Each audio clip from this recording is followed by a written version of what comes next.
Hi guys, how are you all today morning? Good morning. Today is 14th December 2023.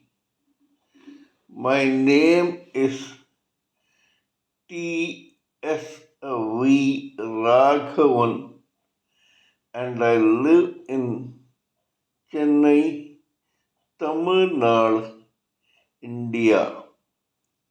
This is my spiritual vlog on YouTube.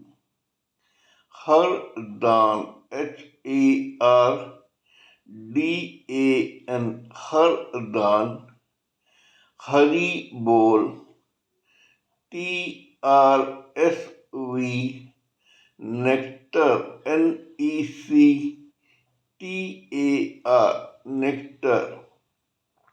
In this particular vlog, in all my previous videos, we have been trying to analyze and discuss the knowledge and information that we have gleaned through the study of spiritual books, scriptures, contemplation on the material universe, and meditation on the spiritual universe. This particular video in this vlog is no exception to that rule.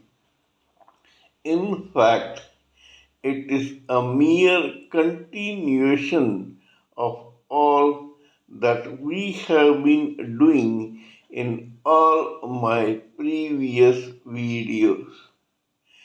Kindly subscribe to my vlog and press the bell icon so that I may keep reminding you of all my past, present, and future videos.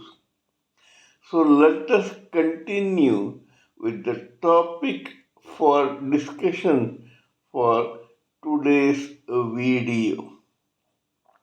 In the past few videos, we have been trying to analyze and discuss in detail a very perennial term in the psyche and cerebral faculty of a human living entity, whether male or female, in a lifetime in this particular material world.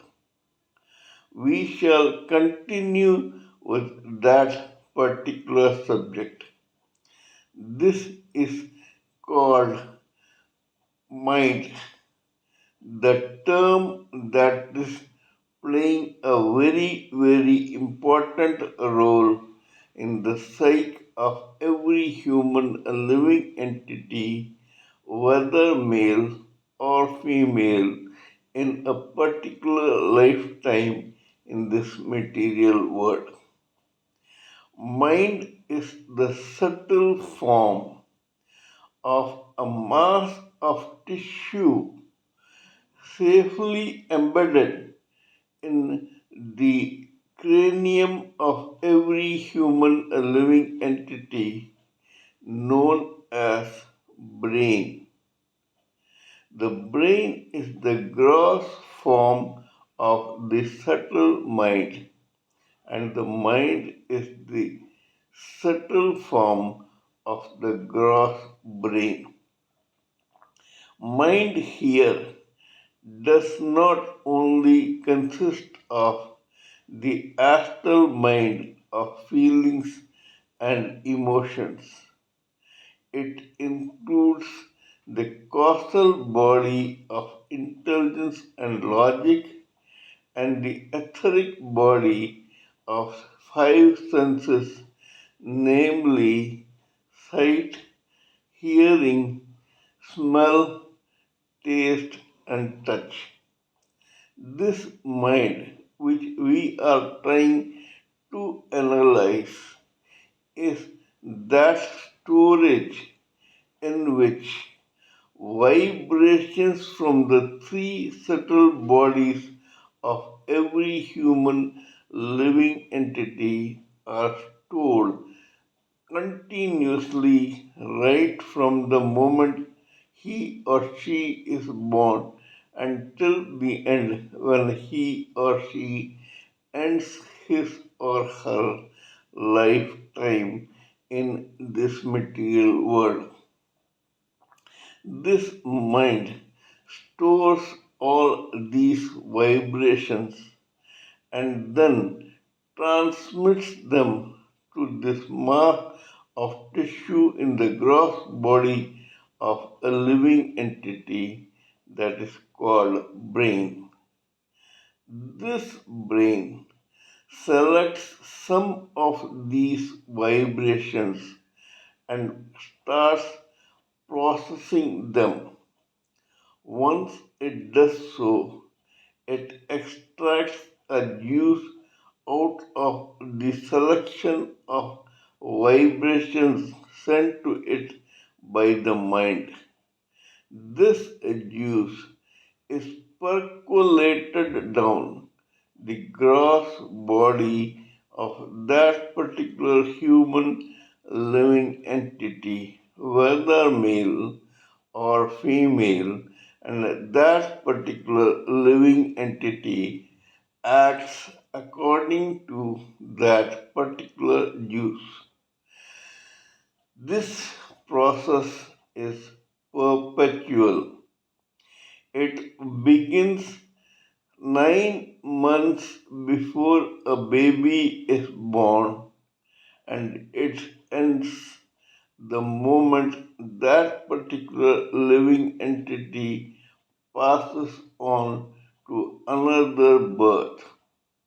That is, the complete lifetime of one particular living entity is ruled by these vibrations from the mind. The mind is the real driving instrument of the chariot known as the living entity. Without mind, this chariot stops working, becomes redundant, and can be considered as scrap in that particular lifetime. It loses its main value. It now has only scrap value. Once the mind stops working, the gross body drops to this terra firma, and the three layers of subtle body of that particular living entity, whether male or female, passes on back into the space along with the mind, which is still safely ensconced into these three layers. Now, the efforts, actions, and reactions of that particular living entity in this lifetime are duly recorded by the mind, and then they are stored in the superconscious and subconscious memory of that living entity as a term called Sanchit Karma.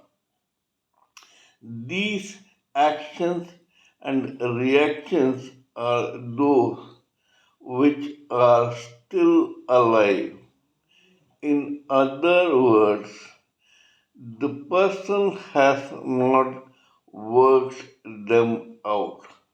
They are still in work in progress situation. Now, this storage of Sanchit Karma is carried forward till another birth arrives for that living entity. When this happens, a slice of this Sanchit Karma is taken and is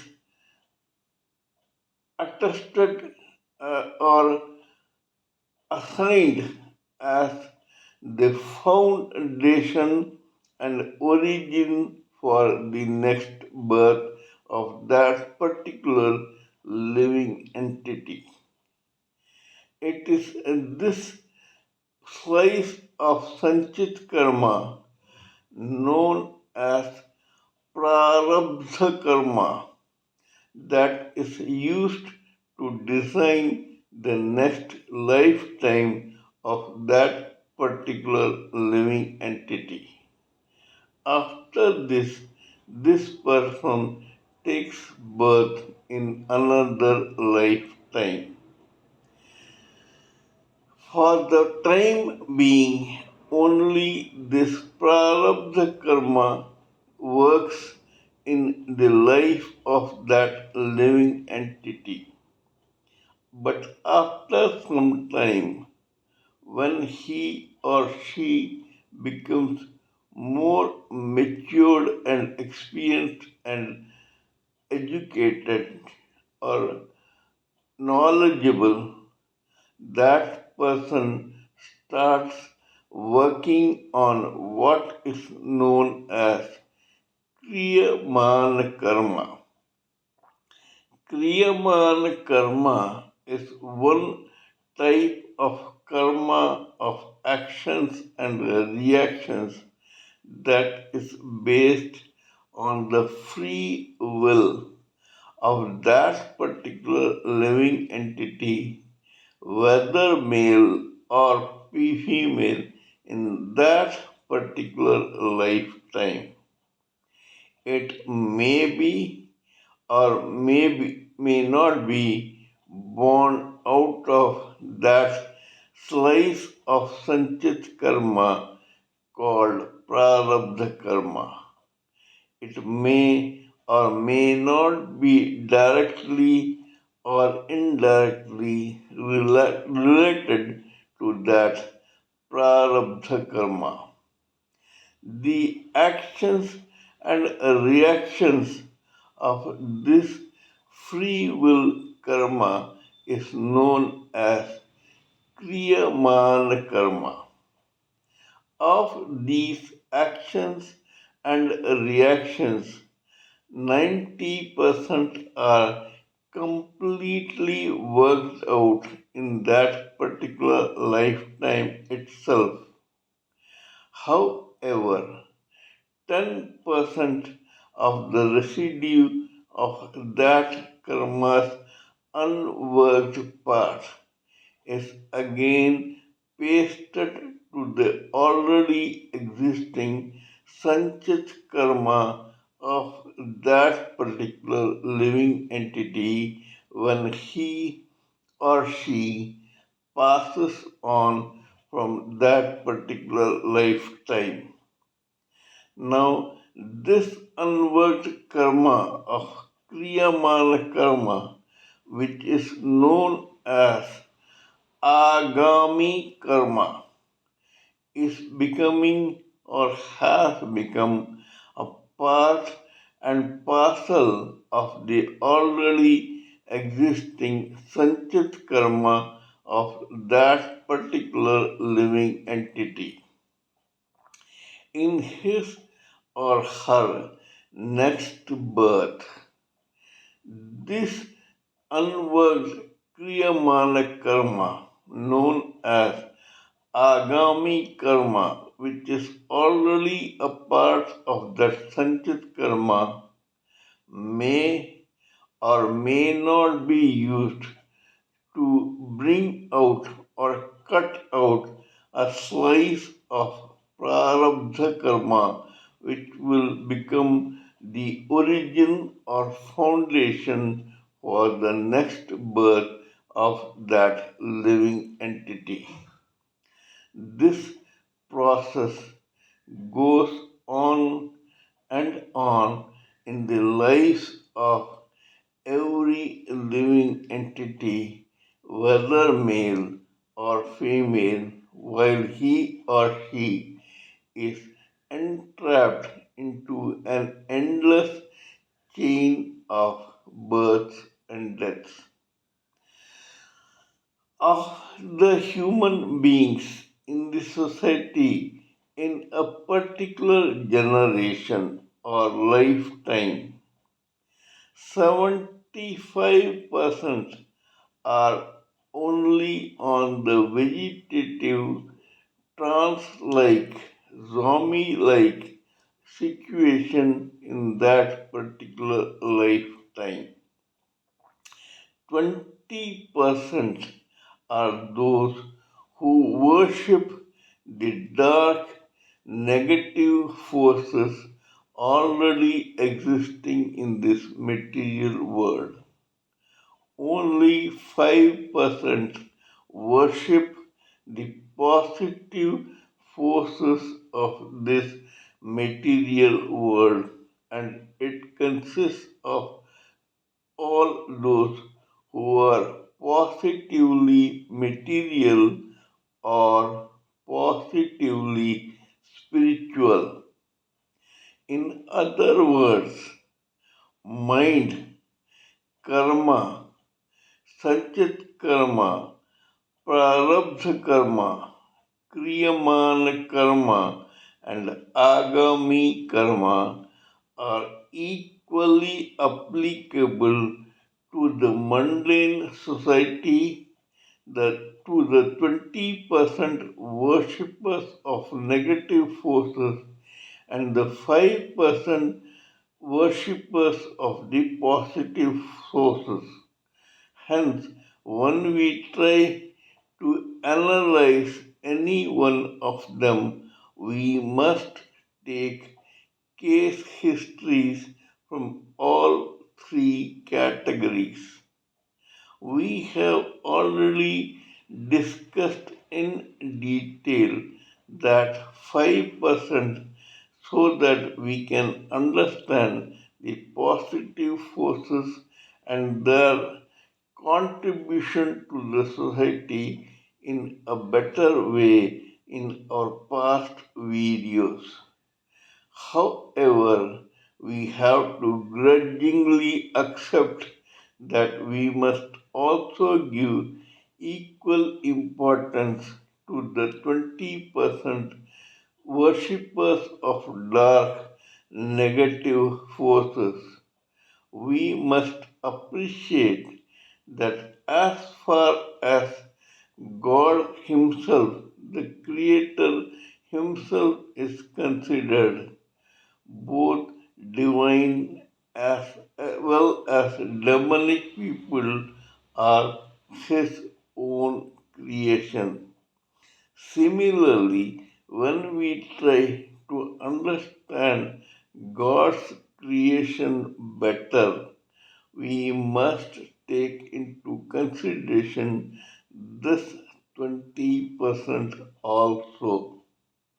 As a result of this, we have been trying to analyze one particular case history of a person called Anthony Strollo, alias Tony Bender, who worshipped the negative forces ardently, and as a result of which his own prarabdha karma introduced him to the negative underworld of mafia in the east side of United States of America known as New York.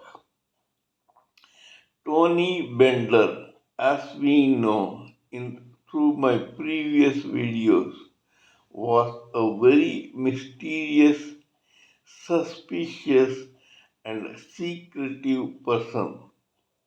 This guy was third in command of one crime family of New York area known as the Genovese family.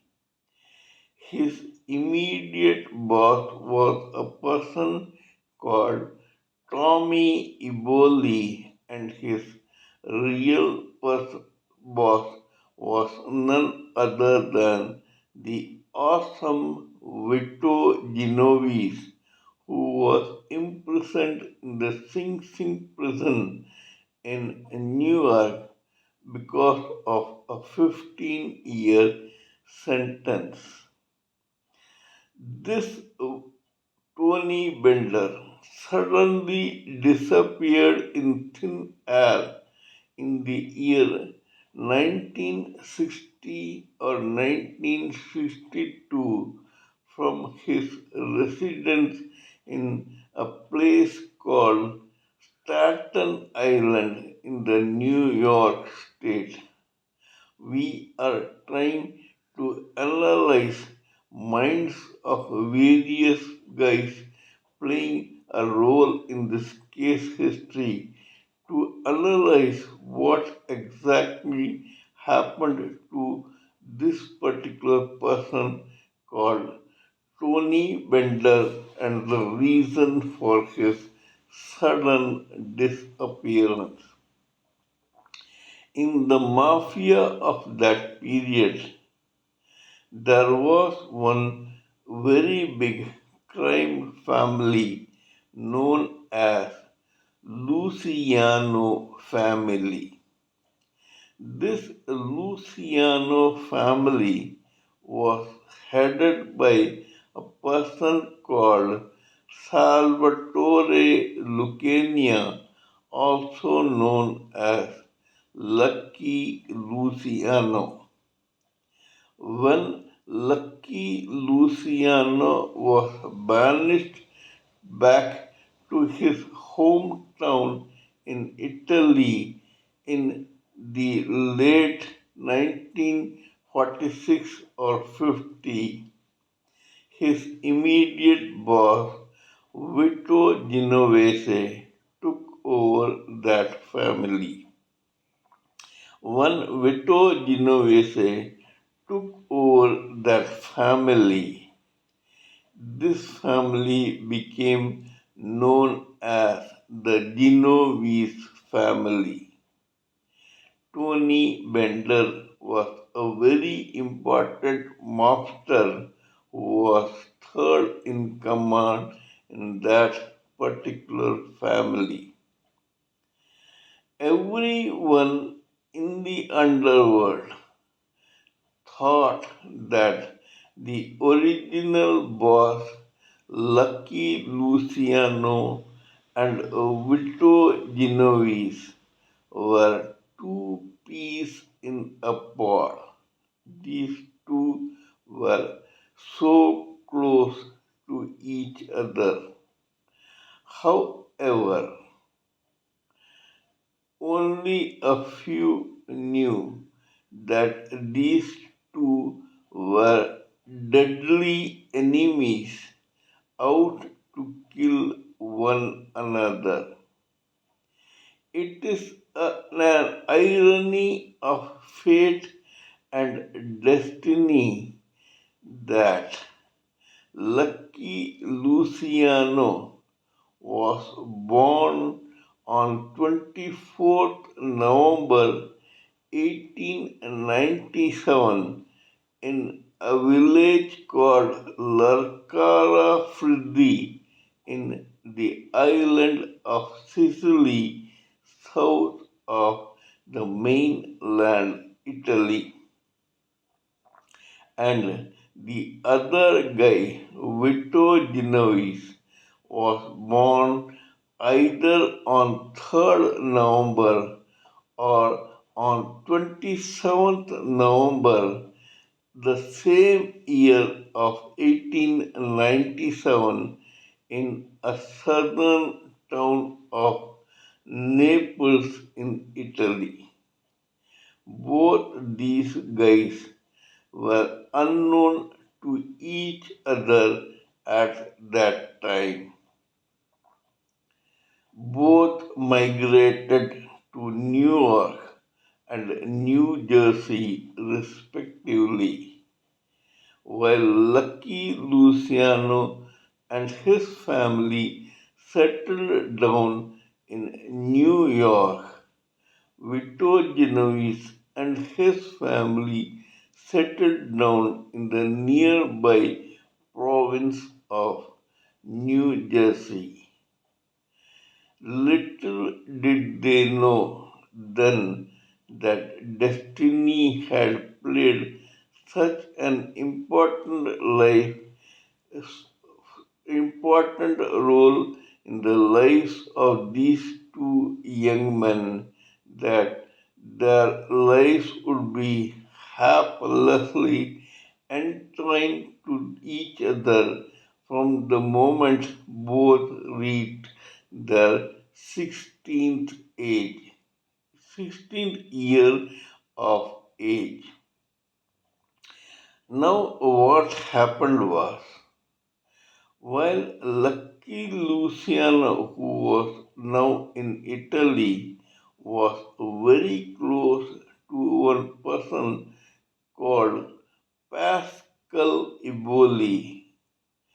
Pascal's elder brother, Tommy Eboli, was very close to the other mobster, Vito Genovese. Both Lucky Luciano and Vito Genovese were out to kill each other.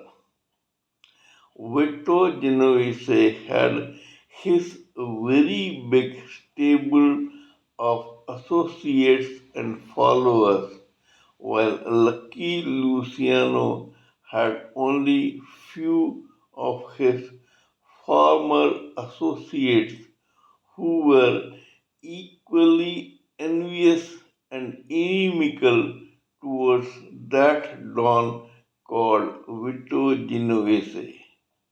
When this war between Lucky Luciano and Vito Genovese went too far, these guys decided to do something final about all this.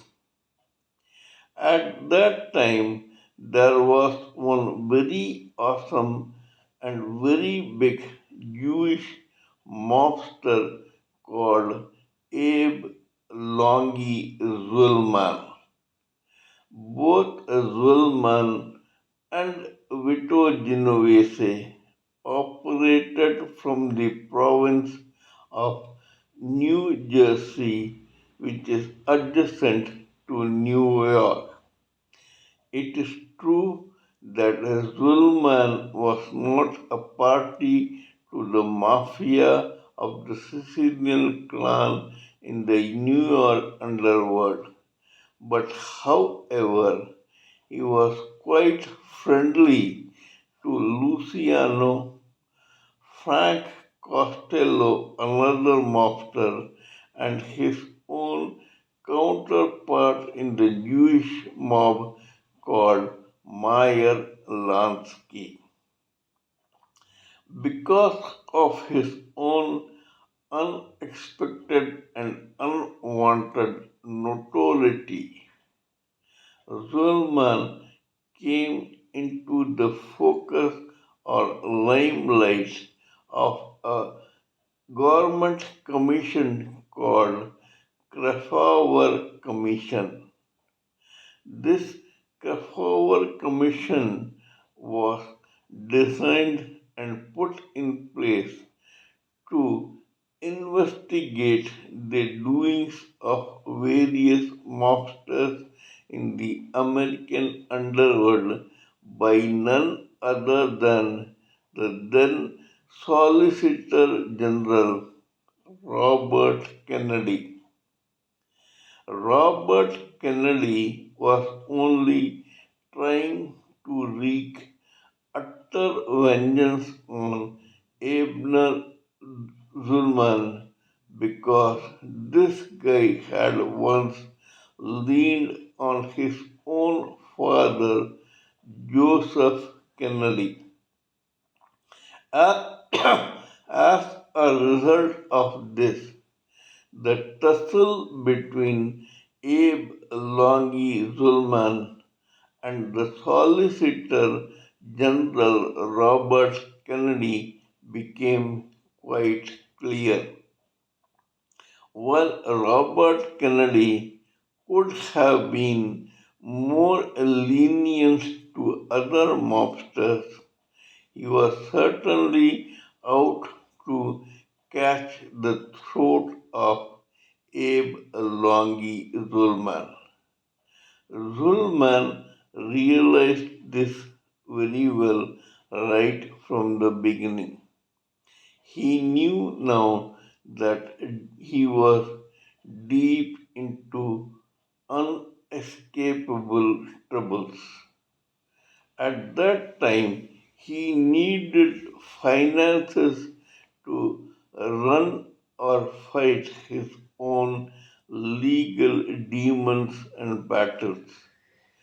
For that, he went to Vito Genovese for financial help and support. Vito Genovese, as was expected, sadistically, callously, and cruelly declined this help to Zulman. Zulman became extremely inimical to Vito Genovese. Vito Genovese was already fighting a battle with Lucky Luciano, who was friendly with Zulman, Meyer Lansky, and Frank Costello. Frank Costello also had some grouse against Vito Genovese, who tried to kill Frank Costello through a contract hitman called Vincent the Chin Gigante in the year 1957.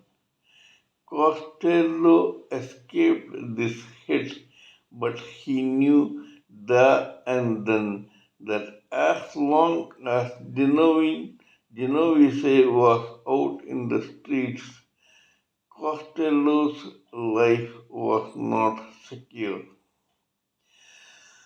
All these factors came together, and so the original boss, Lucky Luciano, who was now in Italy and not in America, decided to do something about Vito Genovese, who was his arch rival.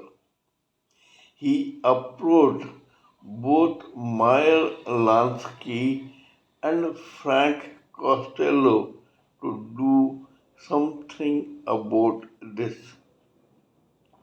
I am telling you all this only because you must, as a spiritual student of information on the negative forces, try to analyze how individual mind of every living entity operates. While Vito Genovese's mind operated in one manner, Lucky Luciano's mind operated in another manner. Frank Costello, despite his own grouse against Vito Genovese, did not want to interfere in this dark and murky warfare. Meyer Lansky was very different. indifferent, and he was more bothered about running his own gambling business in Cuba, Havana. Only Zulman had a personal grudge against Genovese. Now, the minds of Frank Costello and Meyer Lansky thought about this situation where they were grudgingly or unknowingly or knowingly made to support their Italian mobster Lucky Luciano in wreaking vengeance against Vito Genovese. For that, they approached this old friend called Abe Longy Zulman. Vito Genovese was deep into smuggling and dealing in narcotics, which was one commodity banned by the American government of that period for business in the underworld. Though the law looked the other way in case of other crimes, narcotics was a complete no in the eyes of this American government. Everyone knew about this, but yet some guys like Vito Genovese and his associates liked to deal in narcotics. Zulman was more interested in other crimes. He was not interested in narcotics.